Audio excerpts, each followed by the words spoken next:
What's up, wise guys and girls, and welcome back to the channel, where today we're going deep, real deep, into the world of organized crime and mafia drama and questionable video game choices. I'm talking about The Sopranos, Road to Respect for the PlayStation 2 Armageddon. You heard that right. For whatever reason, I have decided to play a game that reviewed so poorly that the Xbox 360 port was completely cancelled. What am I doing? Oh, I wish the Lord would take me now. But as a huge Sopranos fan, I use the technique of positive visualization and hope that instead of it feeling like a janky mess, it feels like more of an episode of the TV show. The Sopranos was and is one of the best shows of all time. But out of the millions of people that watched it, how many of them were even gamers? Who was this game even made for? It's not like little kids were in the game store looking at random game covers and came across this and begged their mum to buy it for them. Mummy, can you please buy this for me? No! So what? No Edie now? So unless this game was a masterpiece, and let me tell you right now, for the most part, those old reviews were correct, then this game never had a chance to be a big, successful hit. Now, you make sure that you subscribe and help me reach 3,000 subscribers, or I will whack you. Road to Respect takes place between seasons 5 and 6 of the TV show. Chris is a made man, and Tony hasn't been shot by Uncle Junior. What does he say? Like, Galamalinga. I'm like wearing the same shirt. And Vito hasn't been found out to be,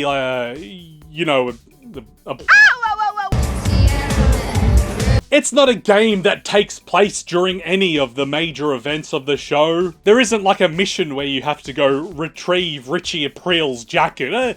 It's the jacket! There's no mini games where you have to throw slabs of meat at the back of Tony Soprano's head. The story was created so that there was as little crossover between the game and the show as possible. And despite all of this, it's still relatively entertaining. We play as Joey LaRocca, who is the son of Big Pussy Bompancero, as he tries to make his way through the family to try to become a made man. Now, if you've seen the show, then you probably know that Pussy doesn't have the best reputation amongst the wise guy community. That reputation of him being a rat seeps into Joey's life, and I honestly get the feeling that Joey deep down feels that no matter what he does, he will never not have that hanging over his head. I mean, look at that face. Look in those eyes. You can just tell that there's something that he's insecure about. Luckily, the big dog Tony Soprano takes a chance on us and welcomes us with somewhat open arms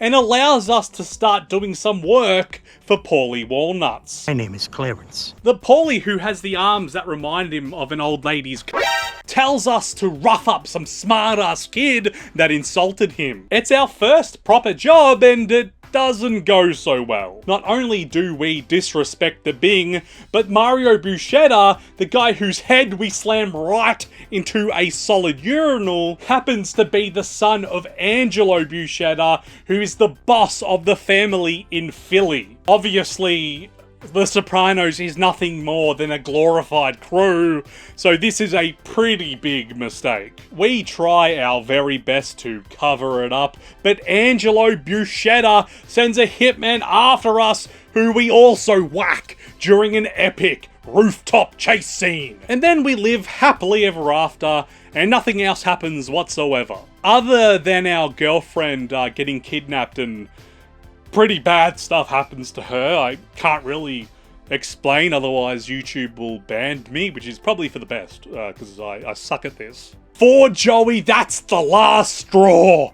Not us getting hunted down by a hitman, but this. We vow to get our revenge on Angelo, and we take him out in a blaze of glory. Now, I don't know about Tony, but Joey? He certainly does have the making of a varsity athlete. Because this guy can do it all. Take on 3 dudes at once with his bare hands, plant explosives to blow up a porno studio, and best of all, successfully take sandwich orders from the guys at the Bing. There are some cool side plots and missions like being a bouncer at one of AJ's private parties, collecting money from people that owe the family money, scaring off the health inspector at Satriali's, and it all makes sense within the Sopranos universe. They even show that Joey speaks to his dead father like Dexter talks to Harry. You don't get to have friends, Dexter.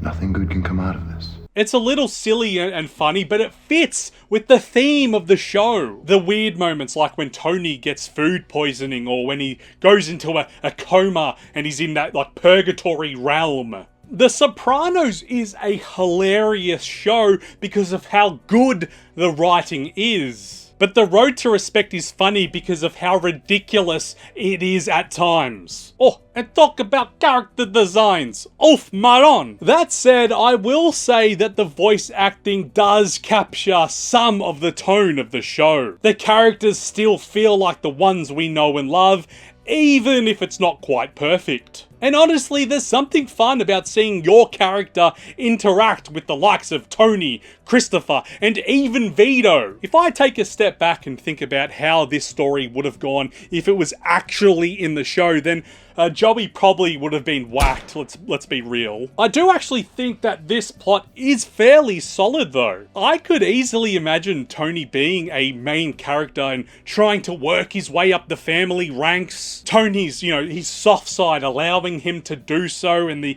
other family members not agreeing with that decision. It's a video game, so the events that happen are obviously not canon, but it's definitely a story that could have worked in the show. Even if the story was atrocious, at the very least you would enjoy the ability to be able to visit some of the show's most iconic locations. The Bada Bing with its topless dancers, huge showroom floor, its private area where Vito is hiding in plain sight like a chameleon, Satriali's and its provolone and spicy peppers, Vesuvio's and how empty it always is. It's classic. But if someone is going to decide whether they want to play this game or not, they're going to focus on the gameplay. So is the gameplay, is it gubba good or is it gubba bad?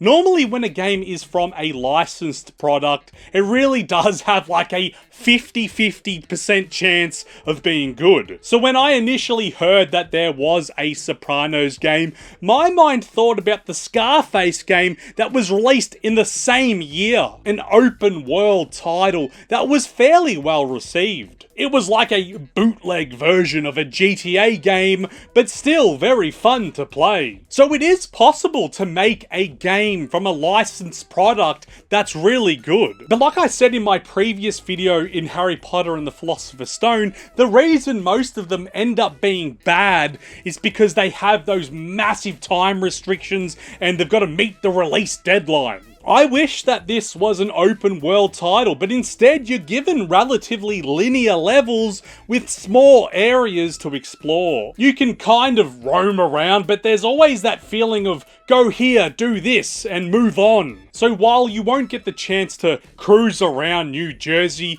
you will instead be doing smaller jobs instead of those big, intense, mafia-type missions. For me, it seems like they had an idea to potentially make this game into more of a shooter. You will find random bits of cover scattered throughout the levels, but 90% of the gameplay is hand-to-hand combat. CQC is what Snake would call it, and that would be okay if it was a good combat system, but it's terrible. But not only is it bad, it's ridiculous how many fistfights take place throughout the course of the game. It's so funny, some of the scenarios that we find ourselves in. Sorry, Joey, that guy there, he bought the last 12 cannolis.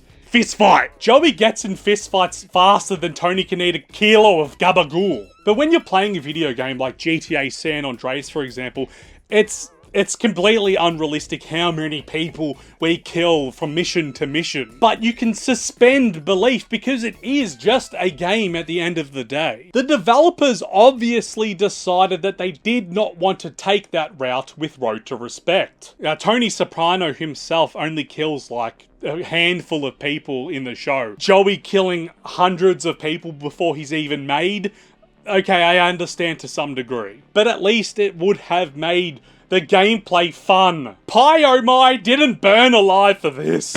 If punch-ons were like 15% of the gameplay, then perhaps I could have forgiven it. They try their best to give you different combos or special takedowns that you can perform, but it's just not enough to make it feel good. They give you like 2 different types of punches and a grab button. And the grab button doesn't work like half of the time. And then they scatter each section of each level with a bunch of miscellaneous weapons that are just lying on the floor. You could always tell when a fight was about to happen because you'd just see random 2x4s or fishing rods lying on the floor. How many people are just leaving their rubbish lying around? Like, is there that one carpenter that just goes from job to job forgetting his materials? Oh, shit. I forgot my hammer again. Oh, silly me. Buy another one. For the most part, the fighting is pretty easy. You can take down 2 or 3 guys quickly if you are able to get a weapon before they surround you. But if you do get surrounded, good God, then say goodbye because you're going to be in like a weird infinite loop of grabs. They're going to grab you, you'll break free, you'll get one punch in, they'll grab you again, tackle you to the floor, you'll break free, stand up, get grabbed by the next guy. Oh, it's so frustrating. Like, it doesn't happen just once. It happened to me like every 20 minutes. It's absolutely stupid. And, you know, that wouldn't be so bad if it happened like once or twice, but again, combat, hand-to-hand combat is 90% of the game. These poor dudes just living their life and then Joey rocks up. Hey, tell me where this is. No, and then suddenly they're in a fist fight. Why the hell did we fight this random ass ship captain not once, but twice? These poor juice bar workers just living their life and then getting beaten halfway to death. Their life flashing before their very eyes. Why is this happening to me? Someone needs to schedule an appointment with Dr. Malfi for Joey because he has some serious anger management issues. And I just played and reviewed Bully. Go watch that video. It's pretty good. Thanks. But you fight like 70% of the game. Like you're in fist fights most of that game. And it never gets tiring or repetitive. Something else that just felt very unfinished was their attempt to add an in-game economy. You will loot fallen enemies, find MP3 players and other valuables around your map. Yet the only thing you can really purchase with it is behind the scene clips that last like 20 seconds. It's not even worth it. I prefer to just keep the fake in-game currency. So let's break it down, shall we? What do we have that's good? Well, we have that Sopranos atmosphere. It's got the right characters, and if you're a die-hard fan, then you will definitely find something to enjoy amongst all of that chaos. But, and it's a fairly big but, alright? The gameplay just simply doesn't hold up. So in the end, would I recommend this game to you? No, actually I wouldn't. I would suggest that you just forget about it. Alright guys, thank you very much for watching another video. Make sure you subscribe if you enjoy it. I don't know what I'm playing next. I think a Lord of the Rings game. I think we're going to go back to one of the PlayStation 3 games, either Conquest or War in the North. So if you're a fan of those games, make sure you tune in. Until next time, see ya.